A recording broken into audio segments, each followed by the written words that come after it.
Hello, and a very warm welcome to the Bar Stewards Enquiry podcast. My name's Lee Keys of systembet.co.uk, and as always, with me is my partner in crime, John Leng of John Joe's Blogspot on Facebook. Give his page a browse. It's a lot of fun on there, I can assure you. And it's a busy show we've got this evening. We've got an absolute action-packed weekend on the racing front. And before we get to the racing, the topic of the week really is the Sheikh Mohammed affair. I don't know if any of you have seen it, but the Panorama documentary covered it off, and it's available on Catch Up as well if anyone hasn't seen it. Where Princess Latifa is being cared at home, say the BBC, now after allegations of Sheikh Mohammed kidnapping his own daughter. Right, we've had some listeners' comments on this, and I thought I'd lead in here with Nick Davis. And Nick Davis says, although Sheikh Mohammed's a bad egg and it's a high-profile case, don't you think the BBC delighted in painting racing in a bad light with showing his connections with the sport? Nothing amounts to the vast investment in defence contracts and technology. And be totally honest, if we had an ethical foreign policy, then we'd hardly be dealing with any country in the Middle East over the issues of honour killings, homophobia, women's rights. And let's be honest, Nick says that in the culture that polygamy brings, you hardly be surprised that women get locked up and kidnapped away from Western trappings. Interesting thoughts there, Nick. John, I'm sure you've plenty to say on this. What's your thoughts?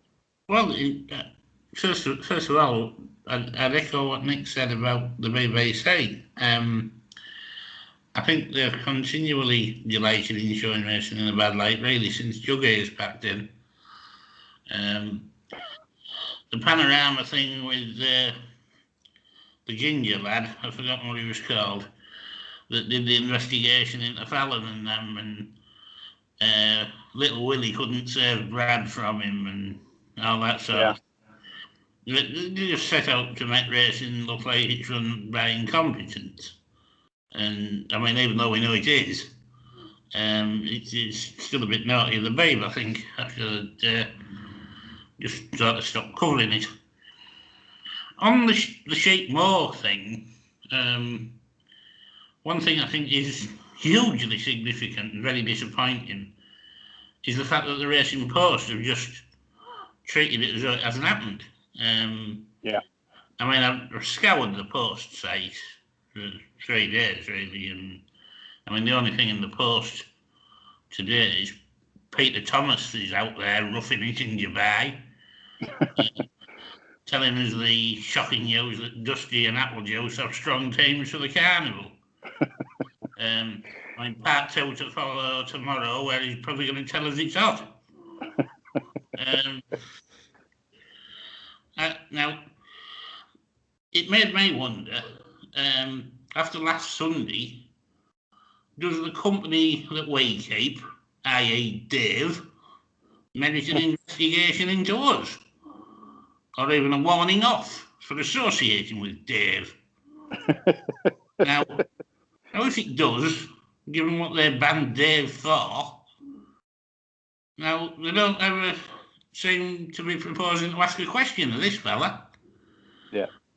Sorry, John, for our listeners, David Greenwood, if you've not heard the Sunday sermon, the warned-off punter that me and John actually know. So carry on, John, sorry. So then, does this mean that anyone banned over associating with someone not deemed suitable, and there are people at the minute serving bans for who they're associated with, could they not be sticking their hands up and saying, well, there's a bloke here accused of kidnapping his own daughter, and every top trainer in Newmarket's been associating with him. Now, I think by that rationale, us having a part with Dave, when you look at what they actually got him for, as far as we know, all Dave's daughters remain blissfully illegitimate. Yeah. and are freely walking around doing the business. All this gossip and innuendo, they should be giving this man a chance to put his side of things. If you don't, you're indicating that you're too terrified of the answer to ask the question. Spot on. And that's a worry. Yeah. You know? Yeah. It's a superb point. It's a superb point, really, and it kind of explains where racing's at. That if you don't matter to the sport, as in, you know, you haven't got like hundreds of horses in training, etc., and you're not a vital cog to the industry, then it doesn't. You have no weight, and they will come after you, as you just said. That basically. Full weight of the law. They'll drag you through the streets of Newmarket carrying your own cross. Yes, it's yes. I mean, it's, again, well put. So I mean, yeah. I mean, this is the thing. This is the sport we're in, and as I say, you've summed it up pretty well there. Can't really add to that. I mean, Ian Davis sort of jests. He says. That's a listener. Sheikh Mohammed, on a point of general principle, I must ask you remove all your horses from my yard, said no trainer ever. You know, I mean, that sort of typifies where we're at. I mean, we're getting into moral things here now, wouldn't you say? It's kind of, I mean, if racing takes the moral high ground and basically traders say, no, I'm not training for someone of this ilk. Like you say, does that affect things like, well, do we sell arms to the Arabs and things like that, and you know, to bomb poor countries and you know, etc., and exercise their evil regimes to do what they want to do? John, what do you think? Well, I mean, how refreshing would it be if anybody in Newmarket stood up and said, either send a horse box by midnight tonight or I'm turning this lot loose. You know? Yeah. Yeah, he'd be a hero, wouldn't he? You know, I mean, if he had decent people in racing, that fellow could do no wrong the rest of his career. If somebody stood up and did that, that's it. You've got to pass that, haven't they? You know? Yeah. I mean, most of the comments we've had from our listeners more or less echo what you're saying. I mean, Kieran Burke says, Sheikh Mohammed gifted the Ascot Gold Cup estimate to the Queen. She must have done him a good turn somewhere down the line. Well, it's been covered 3 times by Dubawi, right? Yeah. Now, if the press bothered to look at that, Dubawi stood for, I think it's $250,000. Now, if the normal press covered that, there'd be absolute hell to pay if the Queen would start to be paying that for a stallion covering. Yeah. You know, when she paid out the civil list. You know, I'm not saying she is paying it. But if she isn't paying it, why isn't she paying it? You know, if I had an old mare there, I wanted to send to Dubai, he'd want $250,000 off me. Didn't the Sheikh burgle one of the Queen's good mares? I think Height of Fashion. Height of Fashion, yeah. Yeah, that what's his name? That pillar, Carnarvon. Lord Carnarvon, yeah. Yeah. So they were doing a good turn there, and they got rid of the one decent road mare at Sandringham. Brilliant piece of business. Yeah. John Warren, you'd be better off having a noddy dog in charge of your stud. So a serious Rick there from the Queen's Bloodstock Advisors. Well, all she breeds now is absolute yappers, isn't it? Yeah, head up in the air stuff. Yeah, should all be at Haringey. Yeah. There's a few hangers there that the Queen turns out. But anyway, so Kieran goes on to say, anyway, as far as Sheikh Mohammed is concerned, if the UK government are intent on cashing in on arms sales to the UAE with no questions asked. Is it a bit rich to question trainers, though, to counter what you're saying, John, for asking no questions when those same UAE connections want to have horses trained in the UK? No, because I'd want to clear the air. And if I was like, I don't know what you call it, integrity czar, shall we say, God help us, and if I was, but if I was integrity czar, I would want this clearing up. You can't have your leading owner, well, numbers-wise, under this sort of cloud. Not without giving him opportunity to clear things up. And then if he fails to clear things up, obviously you've got another problem on your hands. But, I think you've got to look to clear it all up in the first instance. Yeah, I think you sort of nail it on there, here, that basically the questions need to be asked. And but to be honest, I mean, what are they gonna come back with? I mean, it's pretty much like what they've told the BBC. Princess Latifa is currently someone popular there, John. That's all right. I've dealt with this.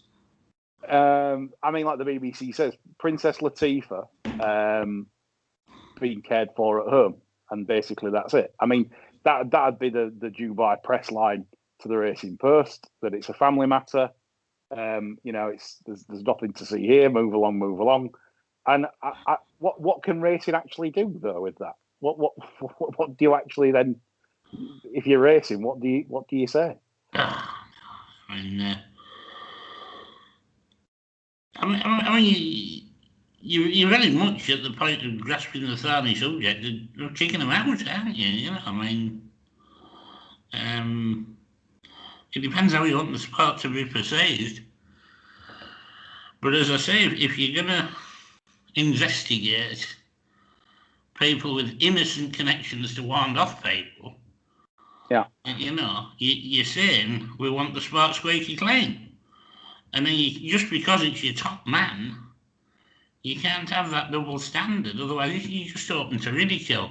And technically, you can never really ban anybody ever again, because all they're going to have to do is quote this instance in court. And anybody's going to be able to tell racing to get stuffed. Very good point, really. Like you say, it's almost two-tier policing of the sport, in essence. Yeah. And you can't have that. It's unfair, like you say. I mean, going back to this Charles Burns episode, I was having a chat with a racing friend of mine last night, and I basically said that if Charles Burns took this to court, he would get it thrown out.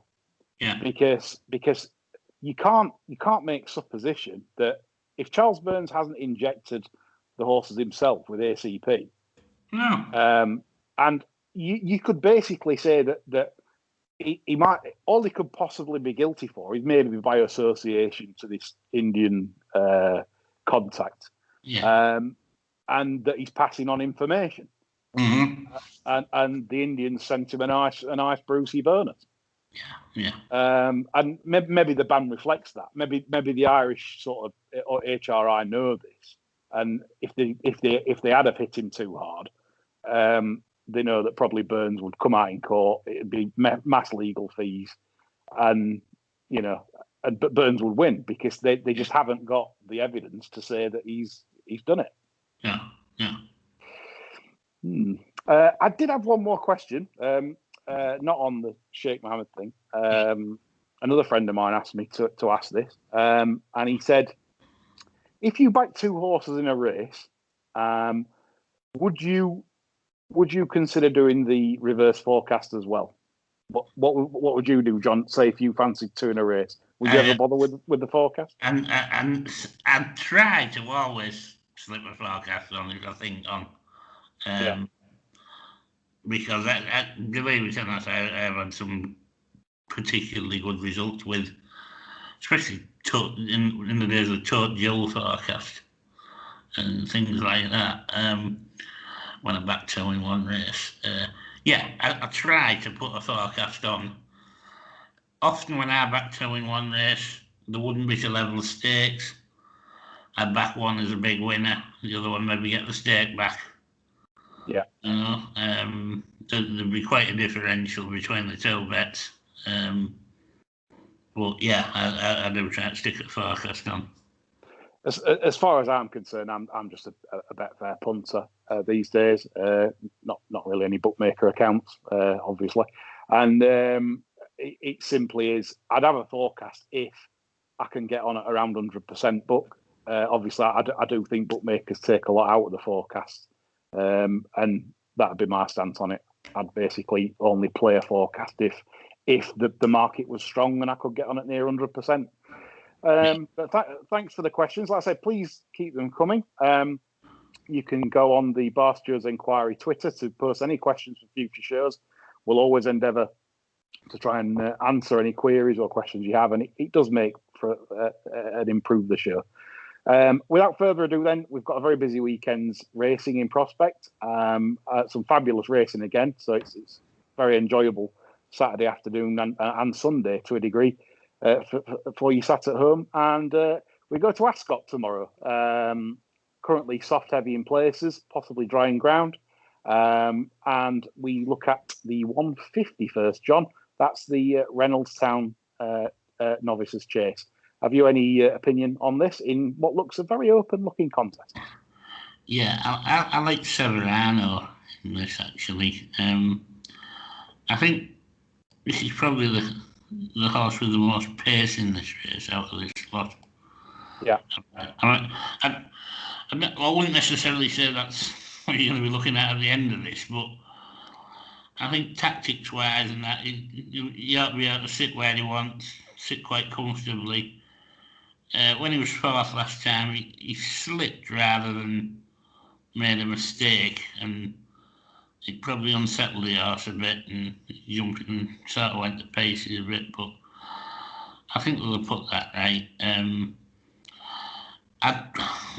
There's nothing much in here that's really impressed me. Severano's probably the one that's impressed me the most, but I wouldn't be looking at any of these as potential Cheltenham horses or anything like that. Well, certainly not graded horses, maybe. Yeah, I know you like to win at a festival. Yeah. I think what we've got in the book from them is probably as much as we're going to get, and I think Severano's probably the pick of a fairly average bunch. Okay, it's a fair comment. I do think Severano myself could improve for the step up in trip. I think he improved when they first stepped him up to 2.5 miles from 2 miles. Mm-hmm. After I thought he was a little bit jaded in a finish over the 2 miles, when in fact really it was probably he couldn't really quicken at the minimum trip, and then he found 2.5 to his liking, and then now they go to 3. It's a natural progression. A bit late in the day, he is 8, but yeah. Severano, I think you make a good case there, John. Of anything in here, Demachine's got good course form, fullback. I like the horse a lot, but as you mentioned, John, he's now rated 140. Do any of these really go on much higher than this? It's certainly open to question. So I've no real selection in this race. But as I say, it is a good one, and good luck with whatever you choose in this. Next race we look at is the 225. It's the Betfair Swinley Chase. It's a limited handicap. Jerry's back is a well sort of touted favourite around the 100 to 30 mark. John, have you any views here?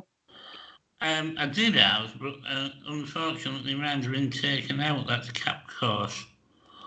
I don't know why he's done this. I'm assuming he's just being careful with it now, because I rather fancied this back in November when it ran at Yeobury, and couldn't really put my finger on why it was so disappointing. And I was quite prepared to give it another whirl tomorrow. And I'm going to keep my eye out for it, because I am curious as to why I took it out of this. As regards the rest of them, I thought it looked a tough race. Yeah, Very, very competitive heat. Did you have a selection in mind, or not really after Cap Course? As I say, I was going to go with Cap Course. The rest of them, nothing really stood out for me. I thought maybe Not a Chance was probably a play, but I mean, it's done nothing but drift into boats opened on it, I don't like the way it's drifted, it looks sinister to me, so yeah. No. No, I mean, obviously, I've no real selection in this. Jerry's back the favourite, basically. He's got great course and distance form. Regal Encore has beaten it before. That kind of tricky Ascot handicap that basically is rather hard to decipher. So nothing from me in this race either. The next one, again, this is on ITV. This is the Betfair free bet pot builder handicap hurdle. Some interesting names of races these days. That's the 3 o'clock, 2 miles, 3.5 furlongs. John, have you any fancy in this? Yeah, I like Stolen Silver very much. Back at over hurdles. I think this is reasonably shaded, hurdles wise. I don't see the ground being any kind of problem. Also, I thought King Roland might be of interest as well. Second run back after a wind up, but I don't think they declared him. No, they haven't. No, King Roland. That was another one on my short list. I thought, well, that's out, and Stolen Silver just looked outstandingly good value each way. I thought 8 to 1. Yeah. Because again, there's a lot in here that run every other weekend, and they don't inspire you, do they? Well, I mean, last time out, I was really impressed with Arrivederci. Like prior to the race, I'm thinking, I really fancied this horse to sort of run big last time out. I was a bit. I mean, unless the Henderson horse, I think you tipped. Did you tip? I think you tipped Craig Niche. I give you a positive. Ended up going with something else because I didn't think it'd be off. Yeah, you did. I know you did mention it, and it absolutely obliterated Craig Niche. And I was left a bit flat with Arrivederci, really. I mean, whether Craig Niche is just obviously well in, and that was that. But I was left a bit flat by Arrivederci. So again, I've struggled to come up with a selection here in what is an extremely competitive affair. We go now to the 3:35. That's the Betfair Ascot Chase, the Grade 1. That's definitely the feature race at Ascot. And Surname heads the list at a well-touted 10 to 11 sort of best price. Comes here off the back of what can be a questionable effort in the King George, where the horse basically was sort of in a bad position, not jumping, not travelling, just basically absolutely ran to nothing. And if you look at Surname's career, he is a bit like that. There are plenty of sort of times when he's absolutely bombed out, but he's the kind of horse that when he's good, he's good. Would you agree with that, John? Yeah, I mean, he's a bit of a shit or bust merchant, isn't he? Yeah. I mean, I kind of feel I need to say something about Surname. And for me, I mean, my memory might be getting foggy with age, but to me, this would be the least respected top-rated chaser I can ever remember. I mean, it's never ever considered as a Gold Cup horse. Wherever he runs, there's always somebody very keen to oppose him for various reasons, They're sticking cheap paces on him, and still he's got this outrageous rating, and I don't know, it's just... it's strange, you know. I mean, because you go back a while and your top-rated chaser, like when Pendle was top-rated chaser, you know, it was considered really unlucky until Gold Cups, you know. Yeah. This thing, there's never even a question of it going for a Gold Cup, you know. Looks like it's going to miss the Fez anyway, doesn't it? You know, strange. I can't remember one that like had less clout than this. You know, I mean, nobody seems frightened to take it on, does there?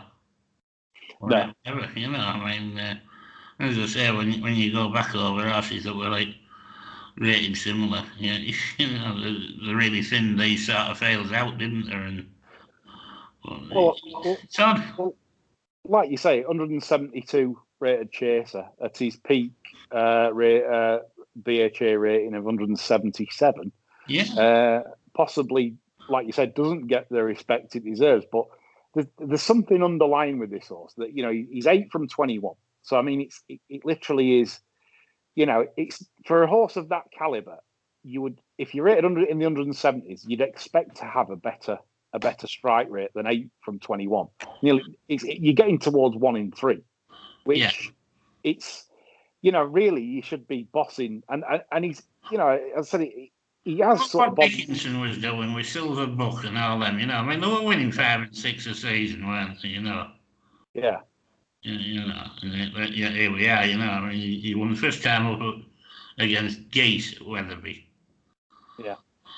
Anyway, it's one of those that you sort of. I mean, you'll see on Twitter on Saturday afternoon. You know, if it wins by 20 lengths, pulling a cart. You know, people you'll see betting slips at 10 to 11 saying, yeah, you know, what a price! I told you so. You know, and then if it's tailed off, everyone's then saying afterwards, well, I knew it was gone. yeah, you know, I think strong. It was a desperate effort in the King George, blah blah blah, and what's it done? It's beat sort of lesser horses at Weatherby prior to that, and like I said, it's a race for me you can't win, because if you take it on, you know, it's got the capability to win by 20. And if you back it, it's also got the capability to basically bomb out. And maybe for in running players to sort of. I think it's a fascinating race, like. Yeah. But I mean, we know Dashel Drasher will bomb on. Absolutely loves the track. You know, he's making mince of this course and distance, which obviously Ascot from the front end, 2 mile 3, 2 mile 5. You know, it's if you get in a rhythm, it's very, very hard to peg them back on that chase. Well, I did think actually with the likely pace that should be on, a horse that you were quite keen on last time, Riders on the Storm. I thought that might have this run to suit. I thought the pace was a bit stop-start last time when it yeah. You're right, it was, but I was like left so flabbergastedly disappointed. I just don't think it's selfish at all. I just didn't look happy at any stage. And to me, if somebody put a gun to my head tomorrow and said you have to have a bet in this, I would have a token investment on that one, because I do think it's one that could find a leg. Yeah. Any other business at Ascot? Have you got any sort of, like, did you look at any others? Or no, just 1 second, just consult my notes. No, that was my lot for the that was your lot. Podcast. I've got my best bet of the weekend.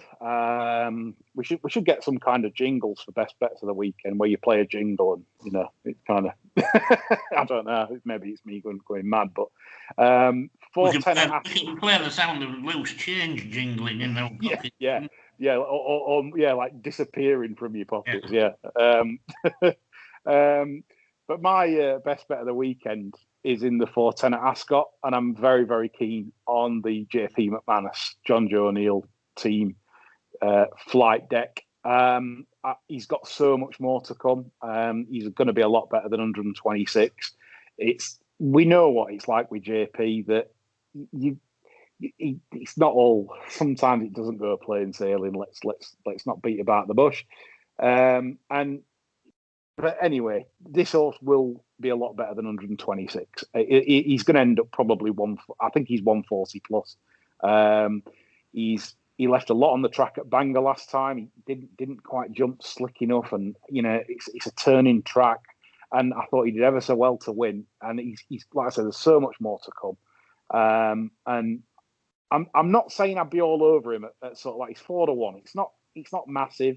There's a big field, 15 runners. But as sometimes a lot of John Joes do and JPs, you might get a bit of value on the off. This could be sort of 6s, 7s on the machine, and I think I'd have a little tickle if it was going to be sixes round about that price on the machine on the off. Obviously, it's going to be popular with the connections. John Joe O'Neill Jr. is a great jock, so he would be my best of the weekend, and I'd certainly be topping up in running if I felt things were going right as well. That's when I like to put most of my money on sometimes to make sure that the pace is right, the positioning is right, and then that way I can utilise my skills that way. So Flight Deck would be my bet of the weekend there at Ascot. Right, we move on because, as I say, it's very busy. We'll just nip to Wincanton just for a quick look at the Kingwell hurdle. That's the 318 318 race. Fantastic. The bunny is running.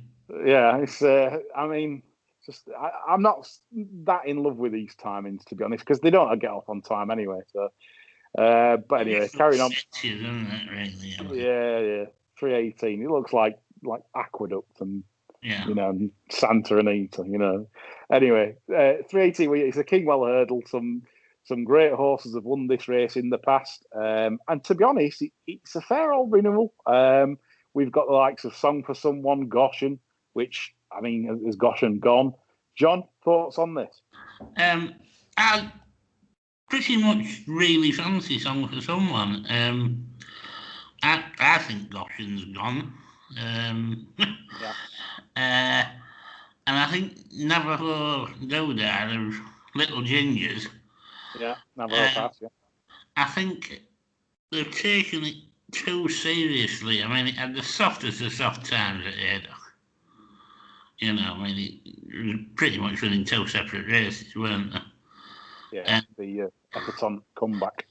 Yeah, he's gone up for that, and I don't think he necessarily had to break his previous best rating to do that. And I think Song for Someone's got it in the book, and I think it'll probably eat these. Really. Yeah. Sorry, I did say Epperton comeback. I meant Bouvier, of course. Yeah. It's just that Popeye tends to, he confuses me. I'll make that excuse. It might be the gin as well, but we'll maybe not go there. But yeah, I agree with you, John. Song for Someone would be the logical choice. Does have to give 6 to Goshen. If Goshen comes back, that front running blitzing style, Wincanton certainly can. If it came back, it's dangerous. But what are the true odds on it coming back from what it's been showing? It was absolutely dismal on the flat, wasn't it? Yeah, it was. To be fair, I do concede things didn't quite work out on the flat. The race at Haydock was a slow pace. Goodwood, he had to make the pace, which it's never that easy to do at Goodwood unless you're Mark Johnston. And I sort of made excuses for him, but like you said, the comeback. You cast your mind back though to just after the triumphs, and everybody was sort of saying, "Well, they'll soon get that back on the flat because it'll win the Ava." And it needed to win straight to get in the Ava anyway. Yeah. But nobody was bothered about that because it had that much in hand. And then it didn't run like it had that much in hand. No. It run like it had a pole up its ass, basically. Yeah. And sadly, a lot of these promising juvenile hurdlers don't go on. And this is very much looking as though it's in that camp for me at the minute. Yeah. Is Gallimore a good enough trainer to get one back? Well, that is a question. Yeah, like I said, I'm not convinced. I'd play it safe with the favourite, although it's not original. That's where I'd be. Like you say, it's solid as anything that there is at the prices. You know it's going to run to its mark. So that's where we're at. We move on to Haydock, where we've got some good races. Some rearranged races. The Rendlesham race. That's the 205. That's a 3 mile hurdle where we've got Itchy Feet and On the Blind Side disputing favouritism at 100 to 30. John, any thoughts in this? Itchy Feet for me. I think it ticks the most boxes. Looks nailed on to run each race, I would have said.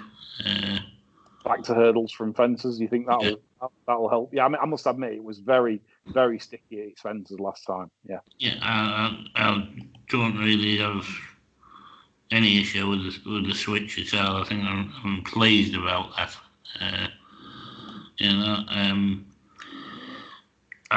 Again, there's not a lot in here I could really enthuse about other than Itchy Feet, I don't think they're a great bunch. No. No, I mean, it's again, these are horses that even though it's a Grade 2 event, none of these are the winning in graded company at festival meetings. For me, I thought it was On the Blind Side. Comes in here with decent form. He's very, very good over hurdles. Just never took to fences. He is what he is, though. 153 would sum him up. Main fact: won 12 of his last 13. Got found out in the Grade 1 long walk behind Paisley Park last time. This will be easier. Interesting horse. Like I said, but again, the disappointing run to overcome. So again, a very, very trappy race where I didn't really see a betting opportunity, to be honest. No, I didn't myself, really. I thought maybe Itchy Feet would be all right for each way doubles and things. Yeah. Right, we'll move on to the Grand National Trial. That's the 240. Had various names in the past. I think Red Square and. Was this the Greenall Whitley then?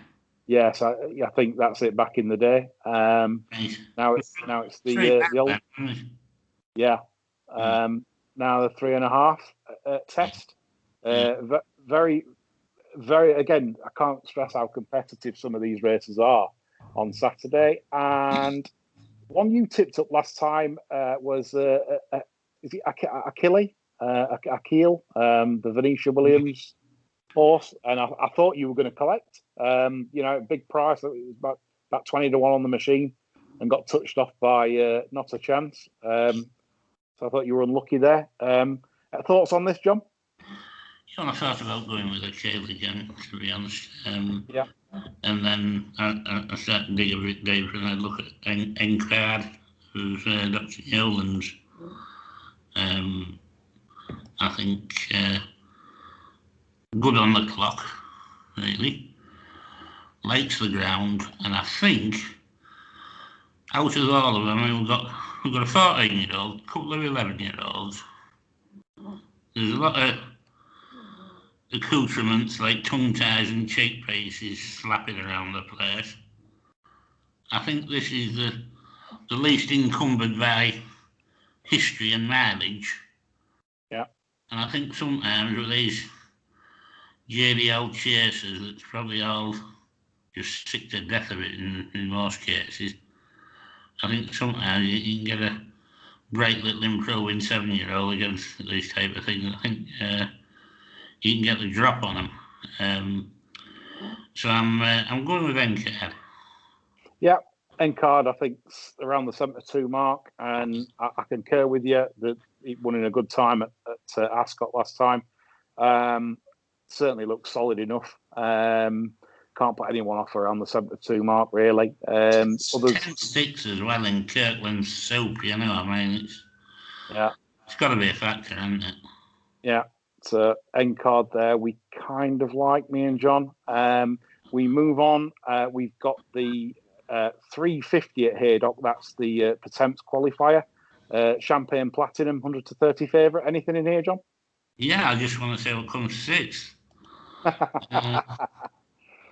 I honestly, I've virtually given up on these pretence qualifiers because you can't. It doesn't matter how much work you do beforehand, because it's triers to the front, non-jiggers to the back. Yeah. And really, if you're sensible, you wait. You know, if you're striking a bet before you say where they're thinking of lining up, I think you're asking for trouble, really. I mean, Champagne Platinum looks fairly obvious, but obvious to do what? Come sixth? You know, I, I'd feel a fool having a bet, to be honest. Yeah. You know? I mean, the two for me that look interesting would be Farrant's Way and Bushy Park, for the reason being that Farrant's Way obviously will have to win to Yes. sort of Yeah. get in, you'd think, at Cheltenham and win nicely. Farrant's Way, as you know, is progressive, and I do think there's more to come from that horse. Do think that's a really solid shout. And the one that takes my also is Bushy Park. It's only off a mark of 120, but they cheated so badly with it. They've won 4 races, and if you look, the race it won at Doncaster, it beat Eye of the Scorpion. Yeah, well, yeah. Eye of the Scorpion is extremely well in. Hydroplane was 13 lengths back in third. It basically broke that horse's heart from 3 out. And I know it's up £15, but I think there's a lot more to come still. It certainly honked up that there, didn't it? Well, I mean, it's one of the most disgracefully handicapped horses in training. They got this off 83. Yeah. Yeah. And I'm saying I like it off £37 higher. So they've done a cracking job. But yeah, so Farrant's Way and Bushy Park there maybe for me. Right, we move on now from Saturday's action to Sunday. John's not given you his nap yet, and I know he really likes one on Sunday, which we'll get to in just a moment. But first of all, we will look at the Denman Chase. That's the 225 on the Sunday. Clan des Obeaux is put in at around 10 to 11, 5 to 6. John, thoughts on the Denman? Fairly boring, actually. I'm fairly confident of Clan des Obeaux. Even when Champ looked like being involved in this, because I thought Champ's novice form took a hell of a knock in Ireland when Minella Indo got absolutely doshed at Leopardstown. Because that one had Champ well licked in the RSA, jumping the last. And it was only because the pace fell in a heat that Champ came through and beat them. Yeah. Champ is one of my line throw horses at the minute. I've absolutely put a line through him. I don't think he's up to the job. And we'll probably see at Cheltenham if Popeye does deign to run him there. But he's definitely one I'd be looking to take on. And I don't think there's anything for Clan des Obeaux to worry about in this race anyway. No, Tizard's obviously had a bad year, and Clan des Obeaux I actually backed in the King George, and I was shocked really because he jumped the King George having basically, won the race, before won the race twice, and then decided to jump like he'd never seen the track in his life. So I was quite shocked how Clan des Obeaux jumped at Kempton, but he jumped like a sick horse tonight. I thought there was something with him. He was quite shocking. I felt he's run there. Compared to thought there was something wrong with him, like he jumped that moderately, and he never had a cut at the fence at all. But I'm in agreement with you. It's boring, but Clan des Obeaux, if he turns up, should win. We move on to the 3 o'clock at Newbury, and a bit of controversy this race, I think, for most people. It's the Game Spirit Chase. John, you can get me started on this race. Well, this is fantastic, isn't it? This is the one where LTR was going to have his windy up race for Cheltenham, and instead of that, Popeye sending his 4 miler into bat. I absolutely superb for people. This, I, I genuinely hope Champ gets beat 6 wickets and doesn't give him a blind clue whether he should run at Cheltenham, Haringey, or Baden-Baden. I think this is absolutely pathetic from him. I really do. What the hell good he thinks this is going to do the arse, I don't know. He's jumping sketchy at the best of times. He's risking it before Cheltenham in a race that's going to put its jumping under severe pressure. Absolutely idiotic. More to the point. How on earth have they put this in at 3-1? Well, it's insane, isn't it? I mean, it's like I'm happy to lay 3s, and if I get egg on my face, I get egg on my face. But the point is that, like you just said, it's in fact it's never ran over 2 miles. Christ, please lay this. I mean, if 4 of these can't beat this, it's time to wrap the game in. Well, we know the ride it's going to get, right? It's going to be dropped in. It's basically going to try and it's basically an exercise in public. It's one of them, really. It would need a million miles an hour pace to jump with aplomb. The race to absolutely fall into it. You know, it would. That's what it needs. But yeah, fair enough. Like you say, it's got more chance of winning the Six Nations than getting in the frame. So you've heard it there, folks. Bar Stewards Inquiry have put our colours to the mast. Just take on Champ for plenty, you know. Much as you want, just keep it. Absolutely. Each way, 4 places. Place, lay, everything. Take as much as you can. Yeah, we're not a fan. That's a Bar Stewards Inquiry exclusive there. So Champ we're against there. That's the slogan for Sunday. Champ can piss off. We move on to the 3:35 at Newbury. That's the Betfair hurdle, the Turk Gold Trophy, the Schweppes. There's numerous guys as this race has been under. John will probably be fond of the name, the Schweppes. I didn't mind the Turk Gold Trophy, but now it's now the Betfair, obviously, in recent times. John, cracking renewal this, like wide open, just like you like them. Can you get stuck in for me here? Yeah, I like my races wide open as well. I mean, you've got to love Endo, haven't you? You know, I mean, one minute you're wishing him down and out, and then the next minute you find yourself backing one of his, which will be the case with Buzz. Yes. I think this is still a well-handicapped horse, to be honest, even though he's gone up for not winning at Ascot. I thought Nico was very impressive at Ascot. He gave up the outside to no one, under no circumstances.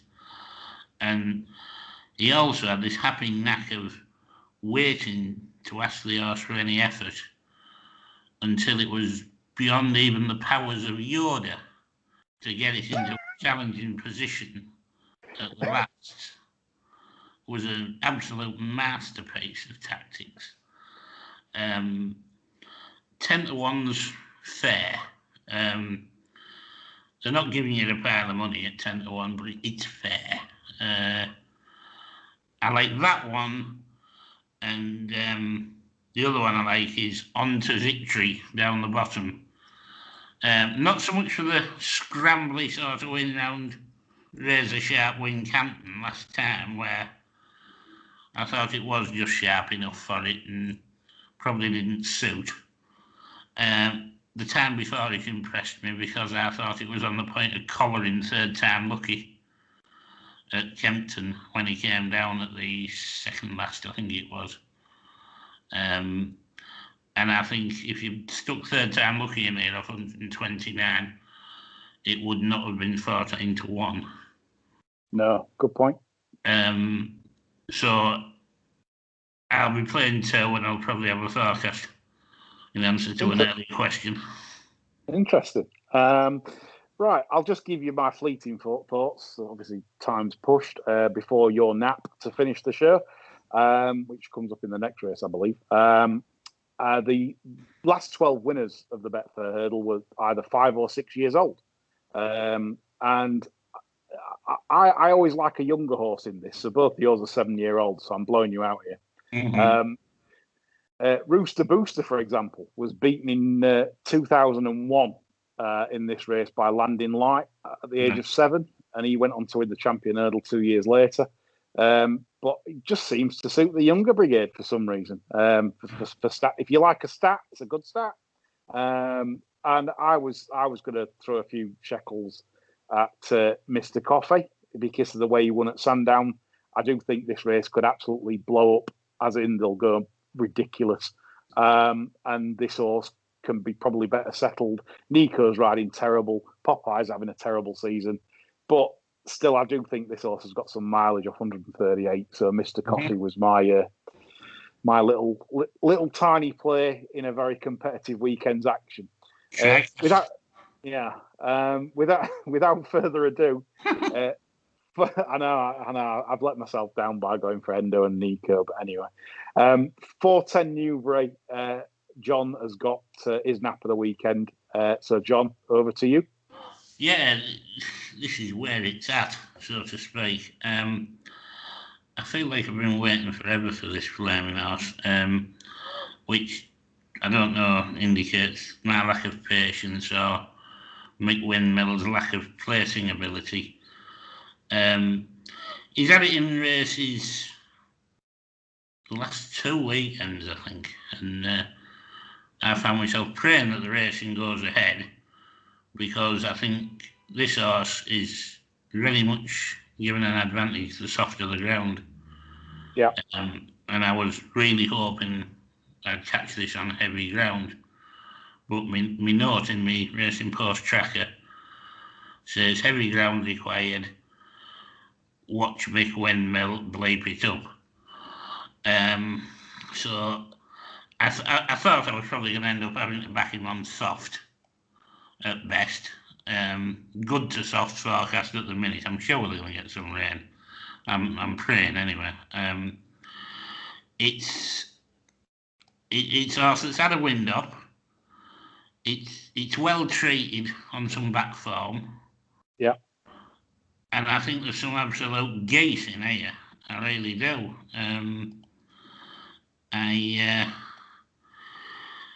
I was hoping for about 6-1, hoping against hope when I seen the Press Association tissue.